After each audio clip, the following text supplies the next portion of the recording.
السلام علیکم ورحمۃ اللہ وبرکاتہ۔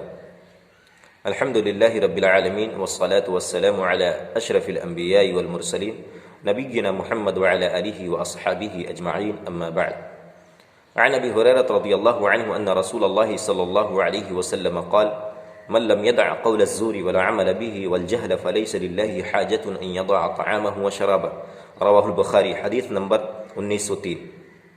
محترم سامعین و ناظرین، ہم لوگ ماہ مبارک سے گزر رہے ہیں۔ روزہ یہ بہت ہی بڑا مدرسہ ہے، انسانوں کو بہت ساری چیزیں سکھاتا ہے، اچھے فضائل اخذ کرنے کی تلقین دیتا ہے اور بری عادات سے بچنے کی تلقین کرتا ہے۔ ہماری جو ذمہ داری ہونی چاہیے اس مہینے کے اندر کہ ہم اپنی زبان کی حفاظت کریں، اپنی زبان سے ایسی چیز نہ بکیں جو روزہ کے لیے مضر ہو۔ غیبت کرنا، چغل خوری کرنا، ایک دوسرے کو لڑانا بھڑانا، یا اسی طریقے سے گالی گلوچ بکنا، برائیوں کا ارتکاب کرنا، ان ساری چیزوں سے انسان کو بچنا چاہیے۔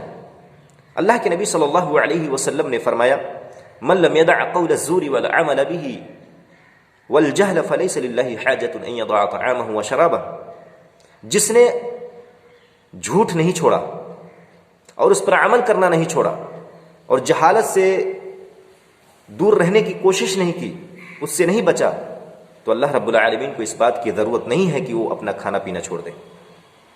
مطلب یہ کہ اس کا روزہ اللہ رب العالمین کے نزدیک کوئی معنی نہیں رکھتا ہے۔ اس کا پیاس اور کھانا برداشت کرنا یا کھانے سے دور رہنا کوئی معنی نہیں رکھتا ہے، بلکہ انسان کو چاہیے کہ اللہ کے نبی صلی اللہ علیہ وسلم کے بتائے ہوئے طریقے کی روشنی میں روزہ رکھے۔ اسی طریقے سے ایک اور حدیث آتی ہے، اللہ کے نبی صلی اللہ علیہ وسلم کا فرمان ہے: رب صائم لیس له من صیامہ الا الجوع، کتنے ہی ایسے روزے دار ہیں جو ان کے روزے سے سوائے بھوک کے اور کچھ نہیں ملتا ہے، یعنی وہ صرف بھوک برداشت کر سکتا ہے، یعنی اللہ رب العالمین کو اس کے روزے کی کوئی ضرورت نہیں ہے، یعنی اس کا ثواب نہیں ملتا ہے اسے۔ تو کیا مطلب ہے روزہ رکھنے کا؟ روزہ رکھنے کا مطلب یہ ہے کہ انسان متقی بنے، پرہیزگار بنے، اللہ رب العالمین کی بارگاہ میں نیک اور صالح بنے، اس کا مطلب یہ ہے، ورنہ بھوک اور پیاس برداشت کرنے سے کوئی فائدہ نہیں۔ اسی طریقے سے رب قائم لیس له من قیامہ الا السحر، اور بہت کتنے ہی تہجد گزار ہیں، قیام اللیل کا اہتمام کرنے والے ہیں، جو اسے شب بیداری کے سوا کچھ نہیں ملتا ہے۔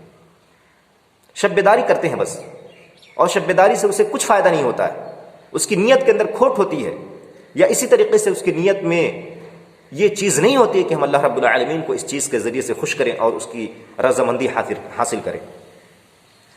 تو انسان کو چاہیے کہ اس مہینے کے اندر خصوصی خیال رکھیں، اپنی زبان کی حفاظت کریں، قرآن کریم کی تلاوت کریں، دعائے ماثورہ کا ورد کریں، اللہ کے نبی صلی اللہ علیہ وسلم کے بتائے ہوئے طریقے پر عمل کریں، اور زیادہ سے زیادہ اس مہینے کو مفید بنائیں اپنے لیے اور دوسروں کے لیے، تب جا کر کے ہمارا روزہ حقیقی معنوں میں کامیاب ہوگا، اور یہ روزہ ہمیں جہنم سے نجات دلانے کا باعث بنے گا۔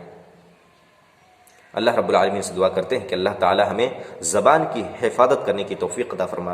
والسلام علیکم ورحمۃ اللہ وبرکاتہ۔